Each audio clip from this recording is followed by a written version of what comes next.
இந்த கத்திரிக்காயும் தயிரும் சேர்த்து ஒரு சூப்பரான ரெசிபி. வீடியோஸ் பார்த்து தான் செய்ய ஆரம்பித்தேன், ஆனால் அடிக்ட் ஆகிட்டேன்னே சொல்லலாம்.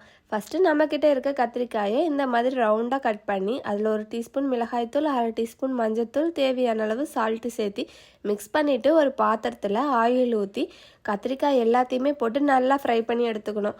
அப்புறம் அதுலேயே 1/2 டீஸ்பூன் கடுகு, 1/2 டீஸ்பூன் உளுந்தம்பருப்பு, கருவேப்பிலை, கட் பண்ண ஒரு பெரிய வெங்காயம், 2 பச்சை மிளகாய் எல்லாத்தையுமே வதக்கி இந்த மாதிரி ரெடி பண்ணியாச்சு.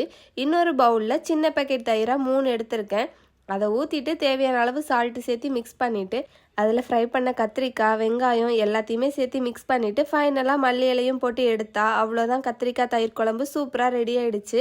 இதை சூடான ரைஸில் ஊற்றி கூடவே இப்படி பீட்ரூட் பொரியலும் வச்சு மிக்ஸ் பண்ணி எடுத்து சாப்பிடும்போது இனிப்பு, புளிப்பு, உப்பு, காரம்னு எல்லாமே சேர்ந்து டேஸ்ட்டு வேறு லெவலில் இருக்கும். நீங்கள் யாரெல்லாம் இந்த ரெசிபி ட்ரை பண்ணியிருக்கீங்கன்னு கமெண்ட்டில் சொல்லுங்கள். சூப்பராக செஞ்சாச்சு, ஹாப்பியாக சாப்பிட்டாச்சு.